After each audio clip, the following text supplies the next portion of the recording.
Oh, hello. I didn't see you there. Just kidding. Hi, guys. I am going to get Miss Elaine Brown on the line. For those of you who don't know moi, I'm Chevonne of Dirty Radish. I'm coming in for you from Assemblage. Let's get the lovely and talented Miss Elaine. So exciting to talk about wine, drink about wine. Hi, guys. Waiting. How's everyone's day? Ooh, it's too loud. Let me close that window.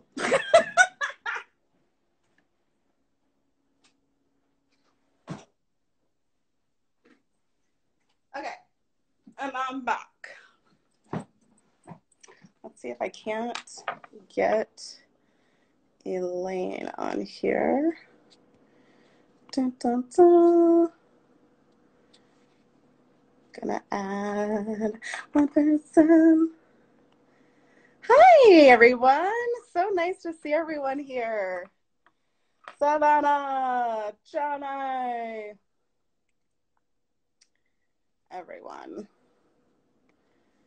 Everyone is here. Hi, guys. And there's Elaine. Hello. You're going to get for real lighting. I'm outside. It's really bright. And like that's, there you go. That's perfect. Me. Perfect lighting. How are you, darling? Oh, wait. The connection. There it is. You're back. Sorry about that. That's okay. Okay. Can you point it down to the little. There we go. Perfect. I'm trying. Okay, we got it. Not that serious. It's great. It's perfect. Hi. How my sweetheart. Well, I mean, I guess this is better than nothing, right? Yeah. I got this 3 months ago that we were at Assemblage. I know, it's crazy. I think it's been a couple years since January, you know? Yeah, but yeah, it was just January. Since January. Yeah. But yeah, we were all together in Oregon in mid-January. We were. Yeah. We were. So here we are. I am so excited to chat with you today, and I'm really excited to drink this wine that I have. I know. I picked one too. I thought we would talk about the wine first, and then we would kind of let the wine sink in. Okay, that sounds great. So you want to show everybody what you picked? So I got from Park Avenue Wines. I got this Pinot Noir from called On the Quiet. Made by Jules Taylor. Yeah. It's 2017. It's a single vineyard, so it's from Reckon Vineyard. Yeah. Reckon. Yeah, in Brancott Valley, which is like the heart of Marlborough. Okay.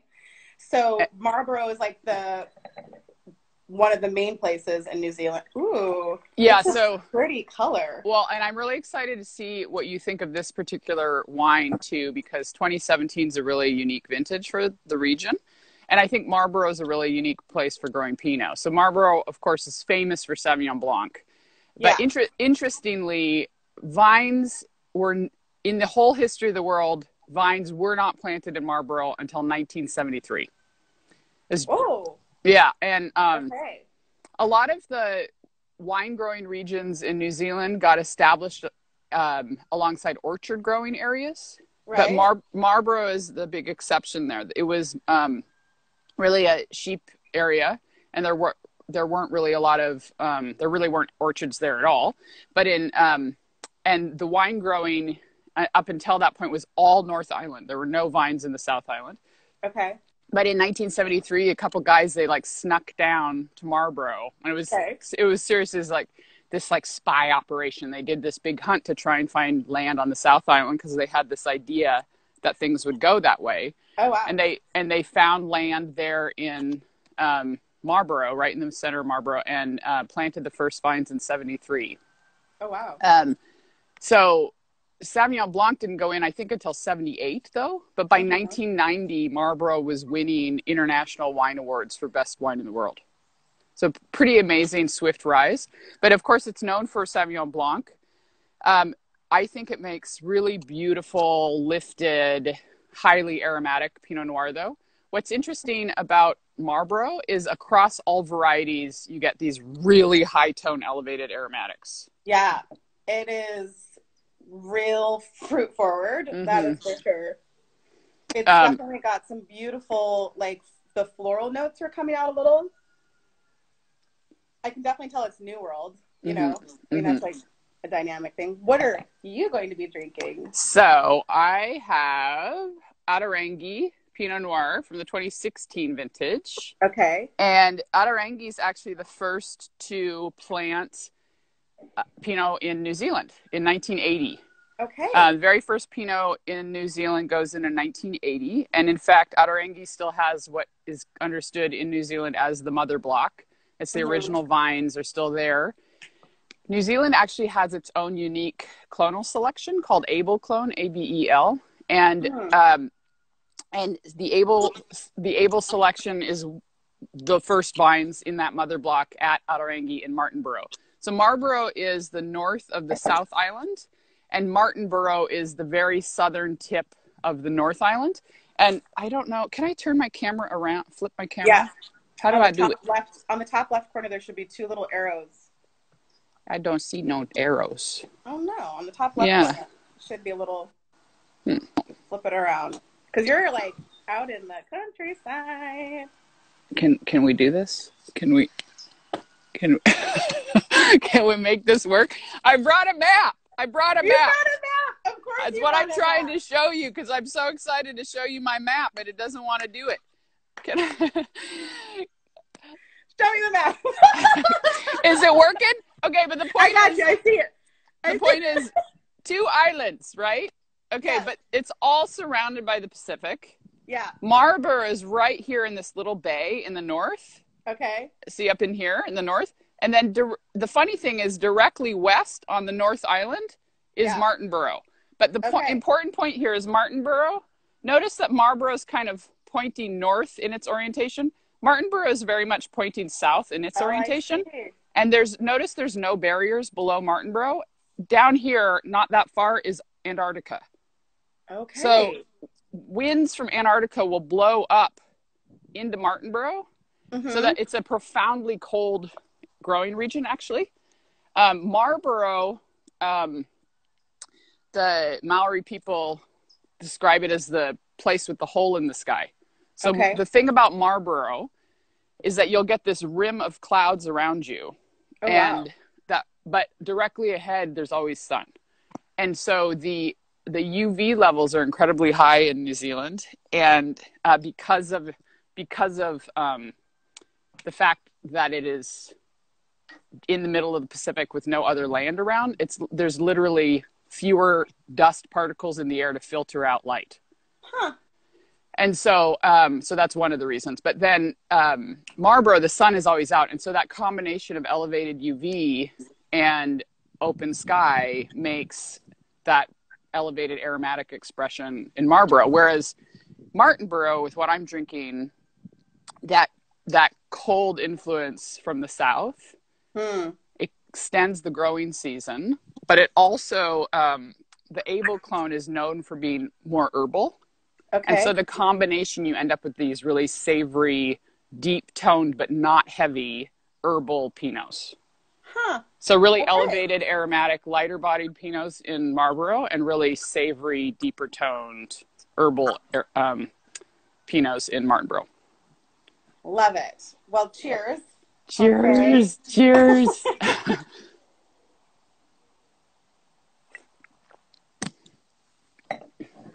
It's really good. I mean, it's like great. Like it's got this kind of not quite cooked, but like really nice ripe cranberry. Some cherry in there. I mean, I would drink this for dinner. This is a dinner. That's great. Well, 17 was an abhorrently difficult vintage in New Zealand. Actually, there were 2 cyclones went through during harvest. Mm-hmm. So a cyclone, we are not used to talking about those up in North America, but I mean, No. it's literally like a water hurricane, you know, Oh my God. like think Sharknado, you know, Ah. uh, there's like just like water hurricanes, just like blasting through. So it storms off the ocean, like blasted through New Zealand, 2 of those during harvest in 2017. And so Marlborough got hit with really serious, really serious, like sheeting rain during Oh harvest. wow.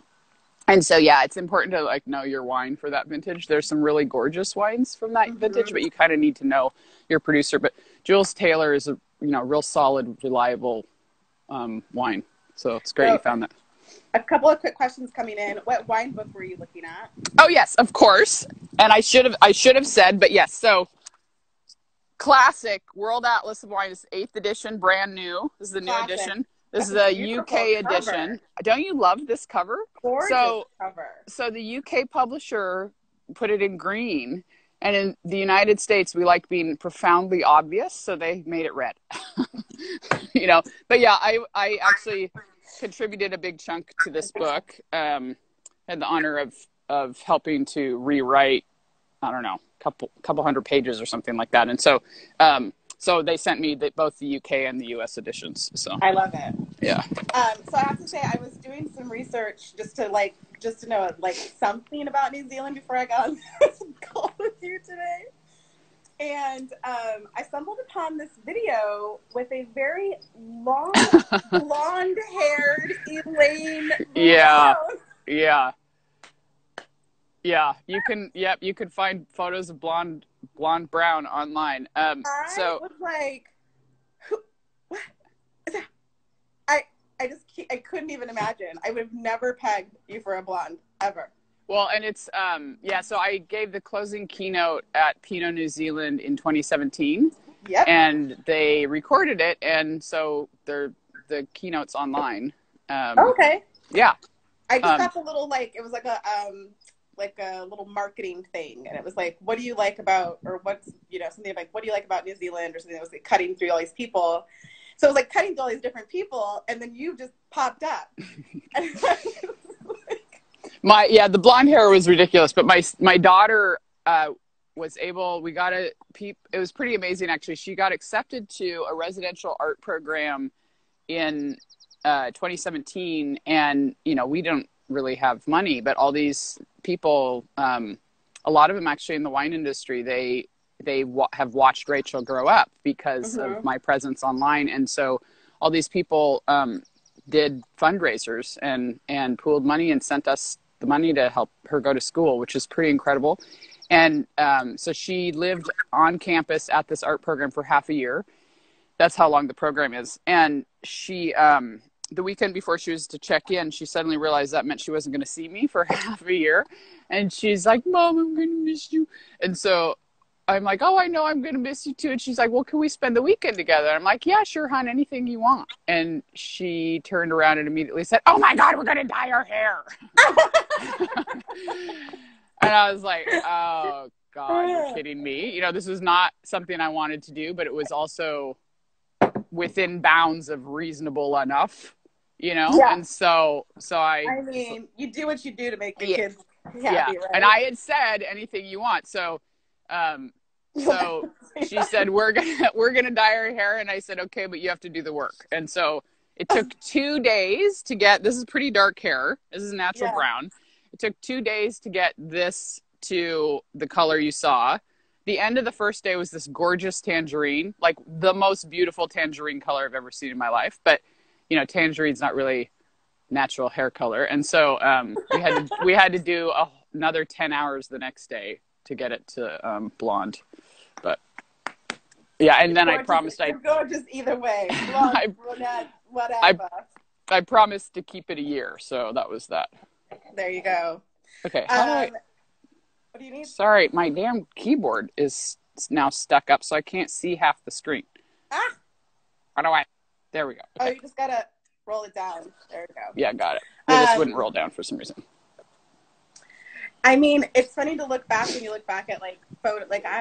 I have only had my natural hair since I was when I moved to France back in '09.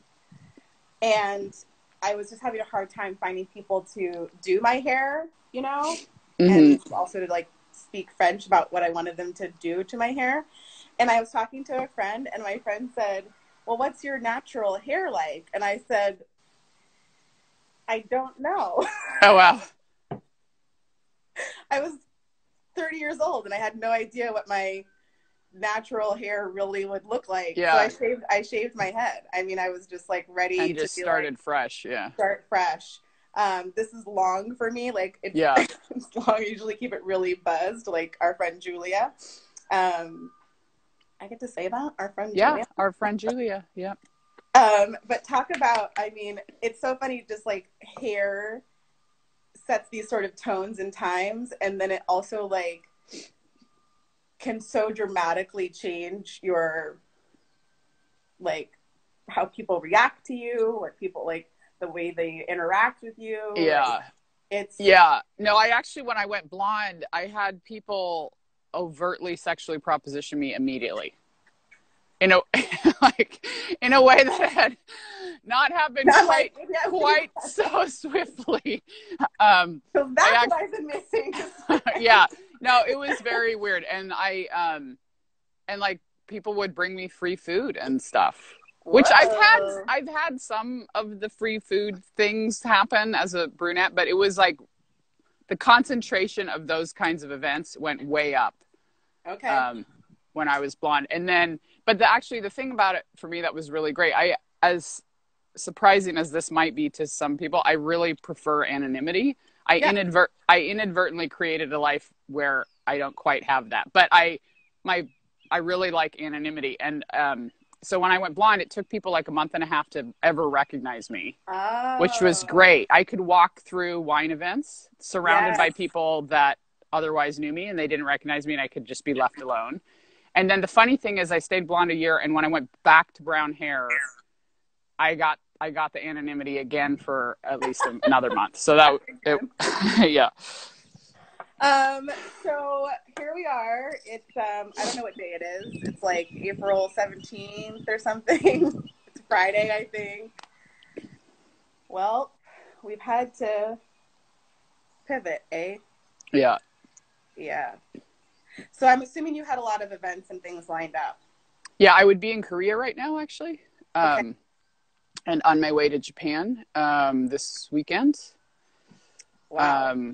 I also, in the time since everything's changed, I would have given a keynote in Paris, done a seminar in Germany.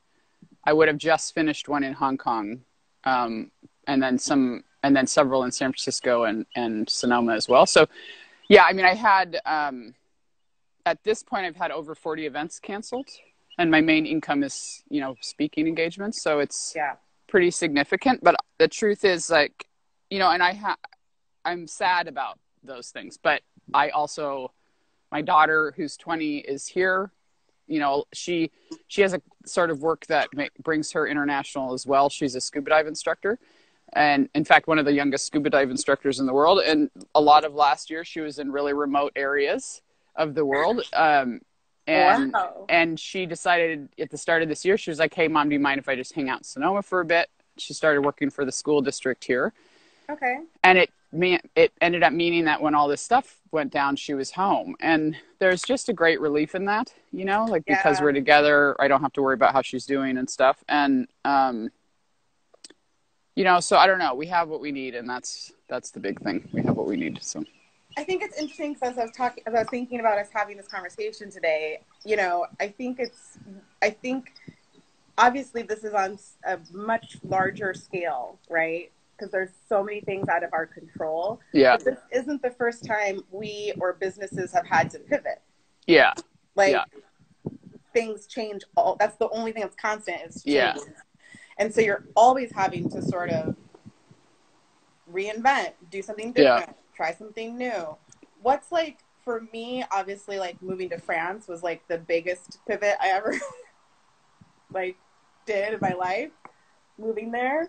But I think there's like smaller moments where I like change my attitude about something. Yeah. like for me, now in this, I really take my mornings to myself. Mm-hmm. I don't look at the news. I pretend like it's all just sort of calm. Yeah. And that tiny little thing of not looking at the like things in the morning is like keeps me a little bit more like grounded and calm. Yeah. It's a tiny move, but it's so important. And I just feel like those are the things that are going to create the build to the next things, you know? Yeah. But it's a tough one when everybody's. Well, that's the thing. I mean, I actually have plenty of practice dealing with really, really very difficult and scary life changes and trials, on a personal level. But the thing that's been really hard for me with this is that it's global, and I have Yeah. because of the work I do, I know people all over the world, and I feel very fortunate about that. But it also means I'm very aware of how a lot of people all over the world are doing. I'm in contact with people in China, Hong Kong, all over Europe, New Zealand, and and so I have a lot of concern for others that feels really hard to do anything about. And we started self-isolation in my house in mid-March, and so I've been home in isolation since mid-March, and that was actually earlier than the rest of the Bay Area, but we had traveled and I couldn't deal with the idea that we were going to be vectors for it, and so we stayed home.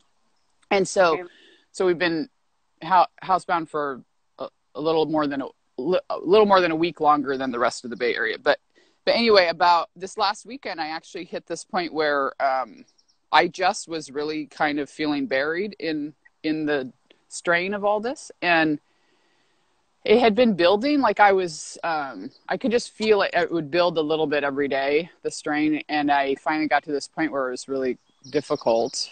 And I kept thinking about all the strategies people have for what to do to change, get through and da-da-da. And a lot of strategies I think we talk about in the United States are like, tough it out, just stick it out. It'll change eventually. Just pick a routine, just make yourself get up, whatever, all these kind of forceful, like ideas. And I know that that's not the right thing for me to do right now. Like pressuring myself when we're all in a pressure cooker already is not the right thing for me, Not. Don't add. And I had this moment where I realized I had to just decide to come out of it. Like that was the choice left to me, was I had to just decide I'm going to change my mind on this. And I realized that. And I mean, one of the things that is, I appreciate about myself, though it's also a pain in the ass to live with in myself, is once I realize what's right, it's what I'm going to do, whether it seems impossible or difficult or scary or not. And so when I realized that was the option I had to just change my mind. I had to just change gears and come out of it. I knew I would do that. And so I just kind of let myself let it happen. And it was sort of the next day I woke up and I had shifted gears. And it doesn't mean I'm fine. It just means I've decided I have to just get through this and have let go of some of the weight, I guess is the way to put it. It's definitely difficult when you're especially like, I too have people in France, obviously, Amsterdam. There's 2 new babies in the world, in my circle of friends, like very close circle. All these trips I had planned, obviously canceled.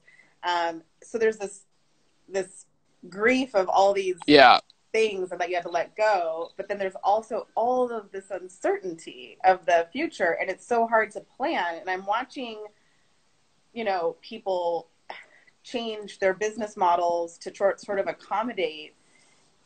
How do you, what do you think about this sort of business, some of these new models? What do you think is working for some of these people? And what do you think isn't really working? I think it has to be really person to person, business to business, very much, because we actually, all the communities in the United States for sure, but also around the world, we're all dealing with slightly different regulations and restrictions and different versions of shelter in place models, so like in parts of Europe and the UK, you're not even allowed to drive. You know, like you can't. Yeah. You know, like last weekend, one of the things I did was we got in the car and we just drove with the windows down and cranked music, you know. But a lot of my friends in the UK and Europe, they literally can't do that right now. It's not allowed. So I think what to do is I just think this, you know, symbolically speaking, this entire time is about, we have to live with ourselves. What is that to us? What does it mean for me to really accept that I have to live with myself, that distraction is not going to make the difference here, and I'm going to have to make decisions distraction isn't going to make the difference.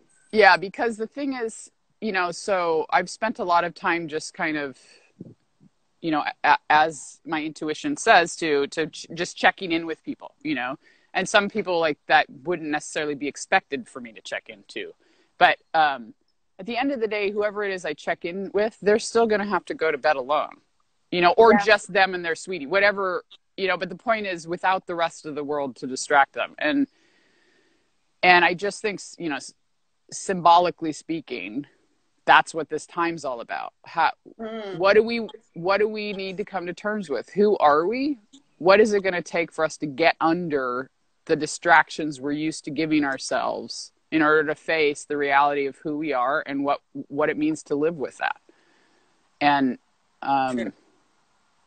you know, so anyway, the big thing for me though, in terms of what's not working, I think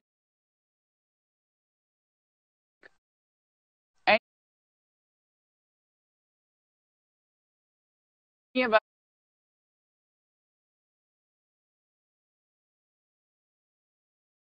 making business decisions or decisions about how to communicate with the rest of the world, we need to stop for a second before we jump with the decision and ask, where are we coming from?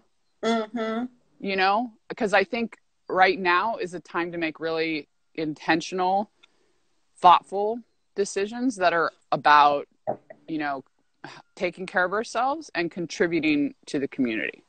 You know, I agree. It's been really hard. Like, my business is travel, right? And it's not cheap travel. It's very luxurious travel. And I'm sure that the majority of people who go on these kinds of trips with me are probably, you know, doing as well as they probably can be right now. But it just doesn't, for me, Dirty Radish, it just doesn't feel like the right time to be talking about future trips or talking about like planning a trip right now. Like, I want to be nostalgic and I know that we're going to travel again. Yeah. But right now I'm just like, we're kind of in that, like, let's just hurry up and wait, you know, like, let's just wait and like relax. But you still have to make ends meet and you still have to do that. So I've been doing more consulting. Yeah.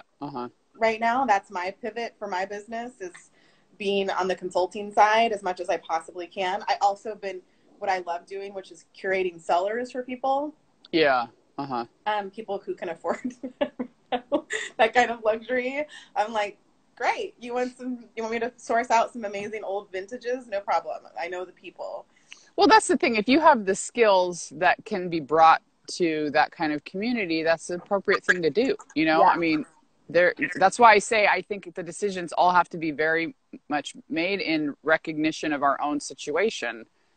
You know, the part of the heaviness of the circumstances is knowing there's a lot of people that are really, really struggling, and we can't take that for granted. But the truth is, we also can't.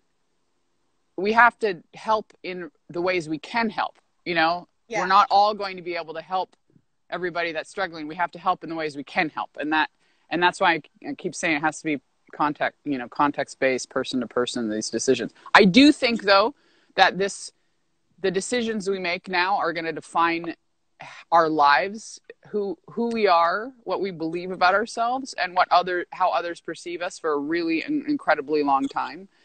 And so that's why I keep saying it comes down to, you know, who do we go to bed with that night? And I don't mean that, you know, sexually. I mean, like, who am I, you know? Who am I? My mother always said, you're never by yourself. You're always with yourself. Right. Yeah. Right? No, you got to live. There you are. you know, I just think now more than ever, who are we, and are we being who we believe is right? Are we being the person we want to be? Now's the time we have to figure that shit out, you know? Stop distracting. You're in Sonoma, so I've only been there a handful of times, but like for me, I'm watching some of these, especially the higher end businesses. I personally am loving watching 11 Madison Park in New York do these incredible meals for people who mostly would never be able to afford. And they have the means, they have the means and the setup to be able to pivot in that kind of way. You know? They do. And it's a beautiful thing to watch. The Allison spa here, the Allison Inn here in Willamette Valley is doing like $35 dinners that feed 6 people. Wow. And like their cheapest room is like $4 something a night. No, so, right. Like, yeah. You know what I mean? Like when I go there, I go for a glass of something and some truffle fries because that's like my budget. Yeah. But even like they're stepping in to do that, and I'm sort of watching that. I really love seeing. I have people like Cheryl Jutin she does photos. And she's offering her services. People are bringing her products to take photos of, which I think is really cool because she has a school-age daughter. My friend Miriam Ahmed, she's like, Miriam, she's like extremely talented. And she's just like, who needs help pinging whatever? Well, and isn't she going to be doing a live session with you too? She is. She's going to be doing a live session. We should mention that. Next Friday. Yeah. With, Jessica Harris from Olympia Provisions. And I'm like Olympia? Yeah, it's Olympia. Yeah, now. Olympia now. Yeah. I'm from the old school. I know. It took me a while. Yeah. But Olympia Provisions. Yeah. Olympia Provisions. I'm starting to see more people doing these virtual tastings, which I'm just not like. I mean, I think it's fun for us to sit and talk about wine and chat about, but you know me, I'm always like, I'm sorry, it's on Wednesday. Oh, on Wednesday. Okay. Which is Earth Day. Miriam's doing Earth Day, so yeah. They're doing Earth Day, that's right. There's no schedule. Yeah. There's no time anymore.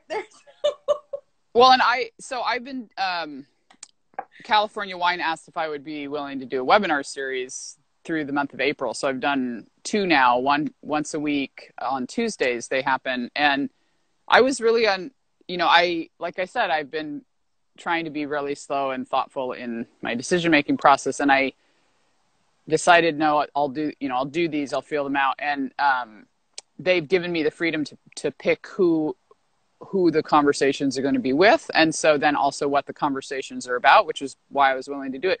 But the thing, it turns out, because for a while it was really easy for me to feel like I can't do the work that I'm used to doing. Like, who cares if I talk about wine, Yeah. But the thing is this last session that we did on this recent Tuesday, we had over 600 people join from 22 countries.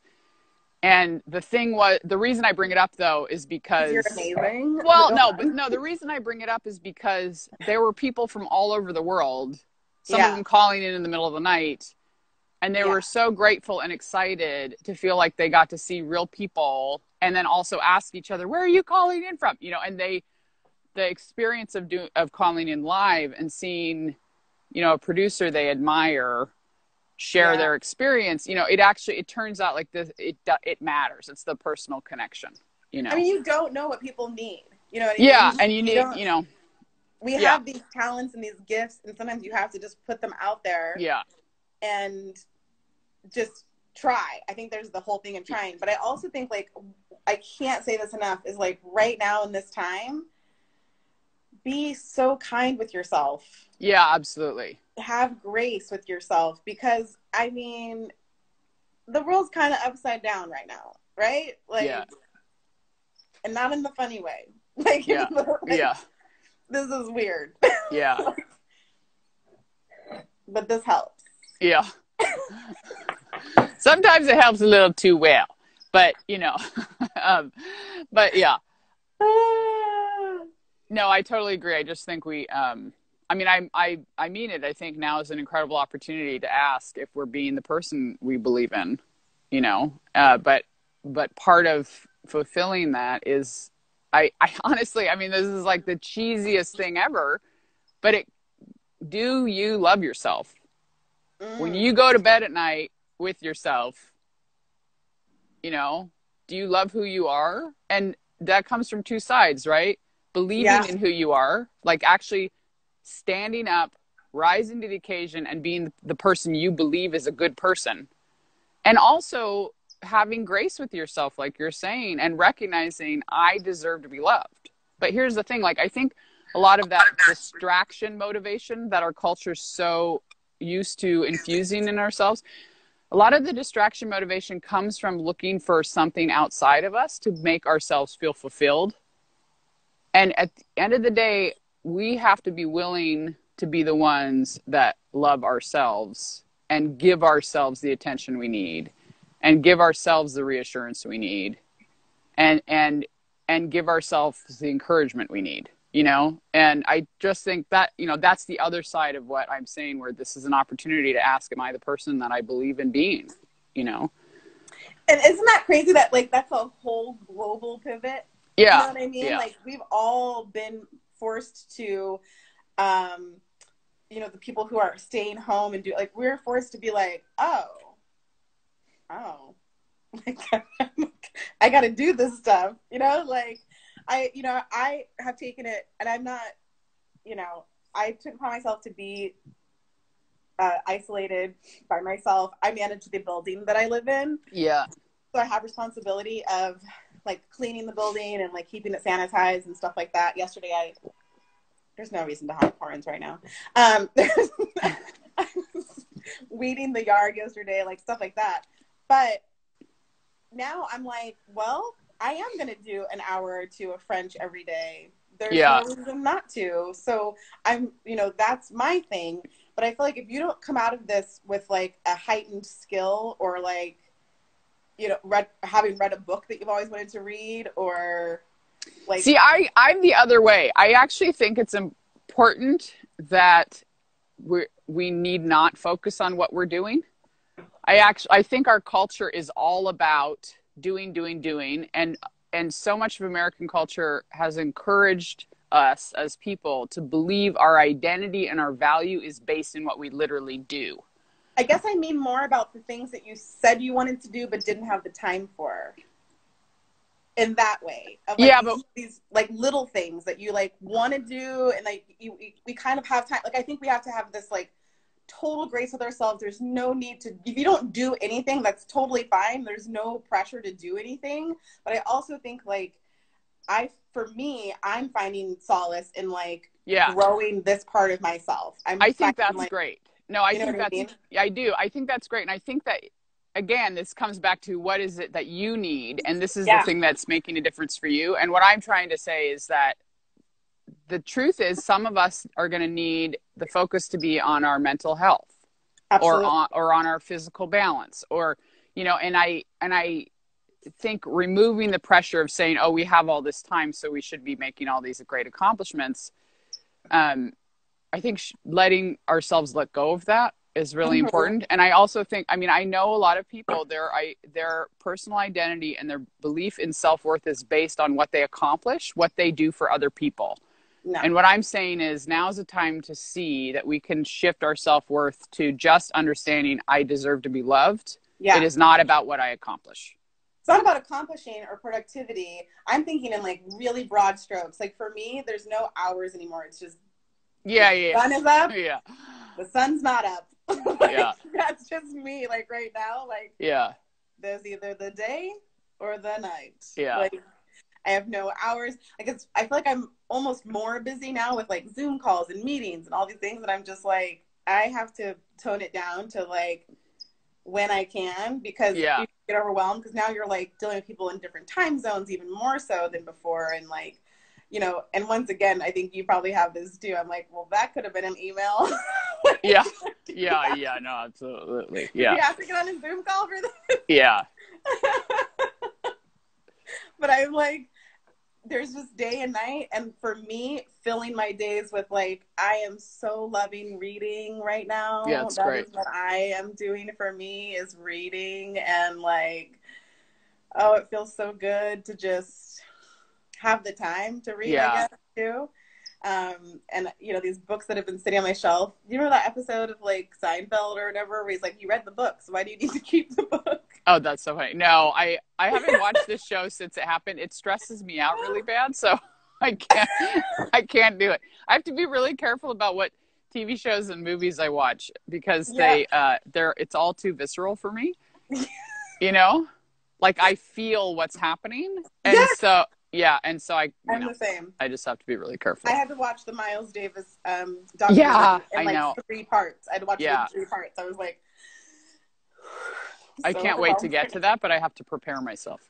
You're just take 3 parts. Yeah. Just know that you're going to take 3 or 4 moments of when you're going to watch it. It's so good, though. It's so good. How's your wine opening up? It's good. Yeah, I haven't touched it in a little bit. So mine is the 2016 vintage.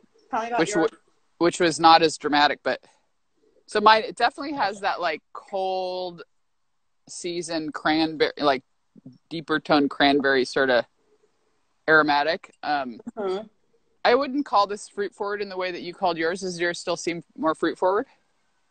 I mean, the fruit is like lingers on my palate. Like it's just it's so bright. It's so. I mean, it's really drinkable. Like, I might need to make lunch soon because. Yeah.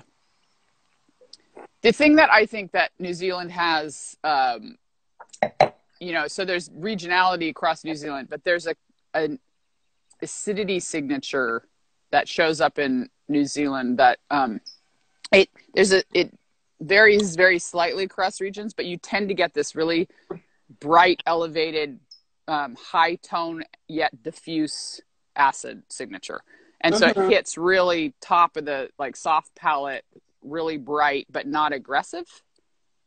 And so then it's easier to end up with a crazy long finish on a wine when you have acid like that. So New Zealand tends to do really well with really bright natural acidity, but that's well housed in the flavor of the wine. I mean, definitely, like, even though it's New World, it doesn't have any Oregon sort of to me. Like, I could definitely distinguish this from what I would say is typical Oregon Pinots. Yeah. So that's kind of throwing me for a loop. Yeah. Otherwise, I feel like I'm thinking about California, which is so distinct. Yeah.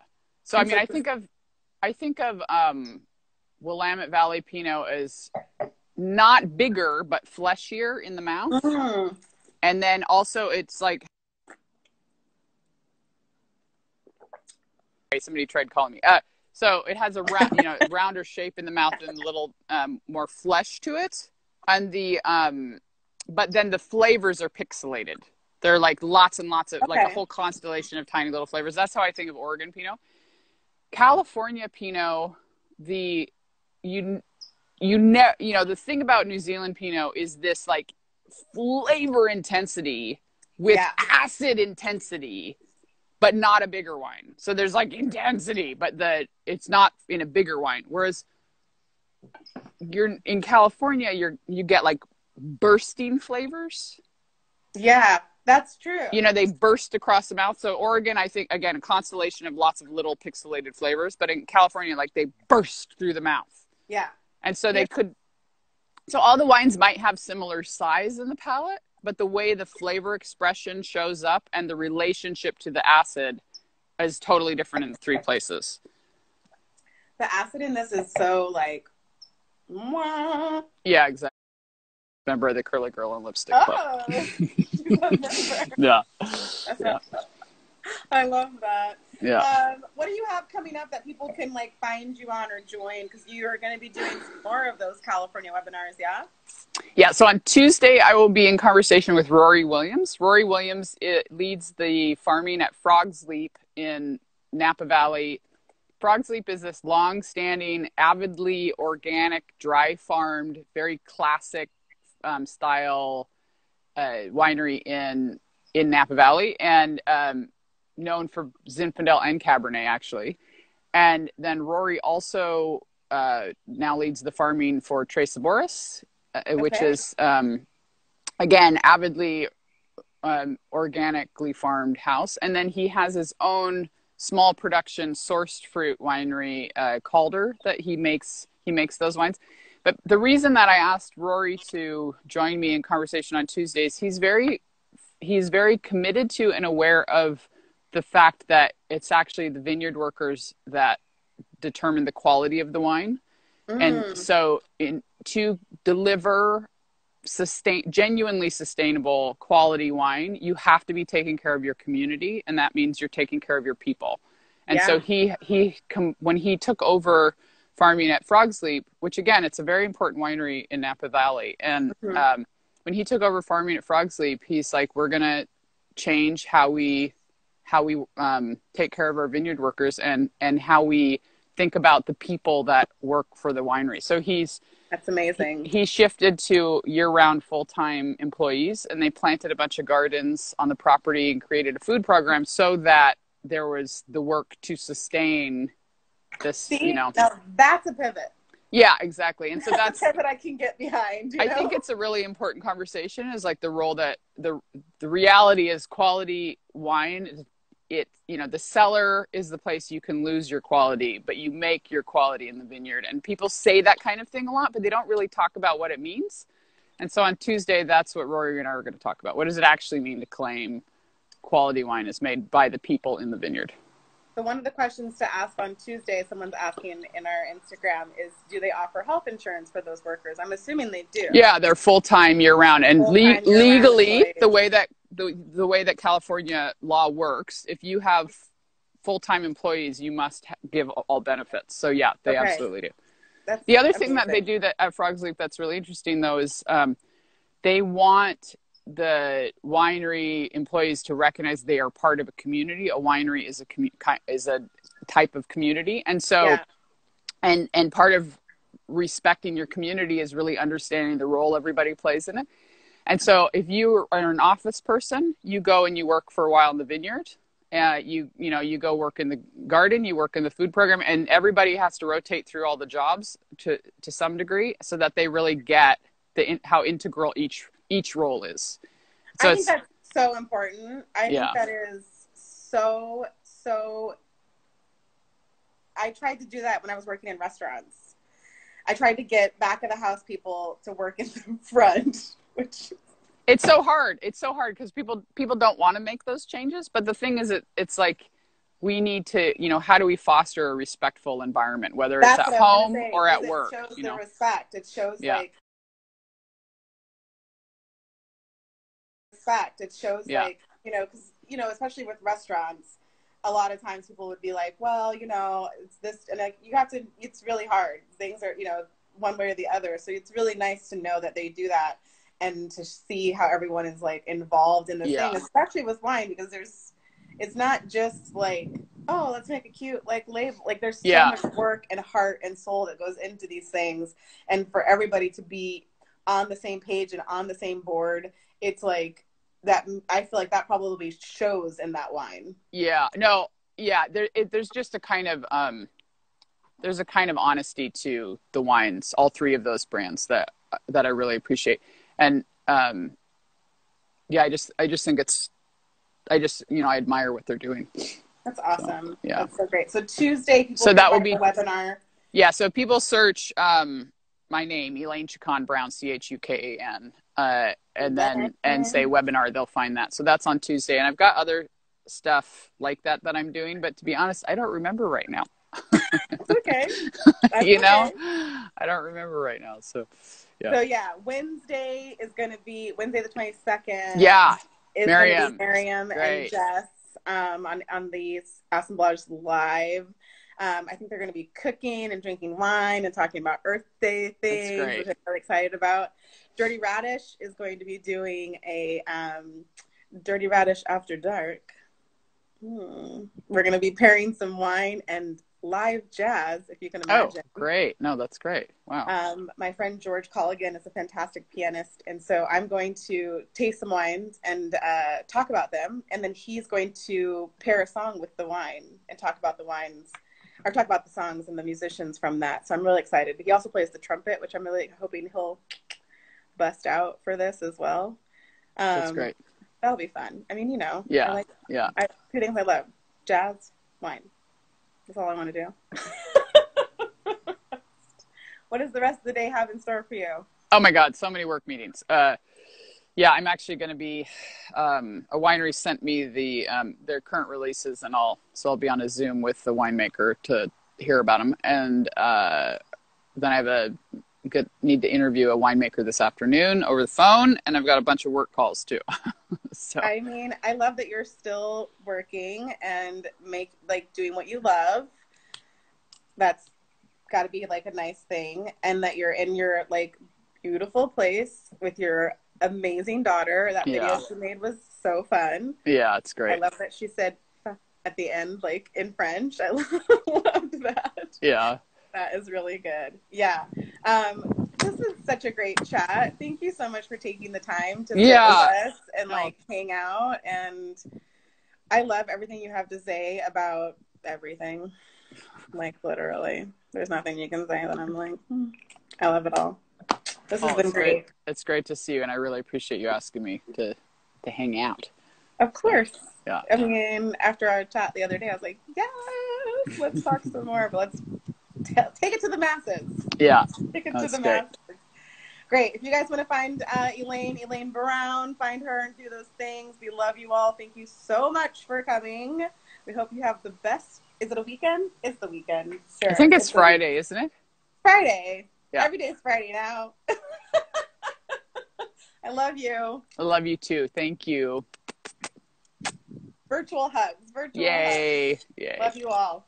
Ciao, bye. Okay, bye. Thank you all so much for coming. I hope you enjoyed that as much as I did. That was really fun. I really liked it. I hope you're drinking Pinot. I hope you come back on Wednesday for Miriam and Jessica. And don't forget, Dirty Radish will be doing Dirty Radish After Dark next Thursday at 8 p.m. Any questions? Shout them out. We'll answer still. Love you guys. Be well.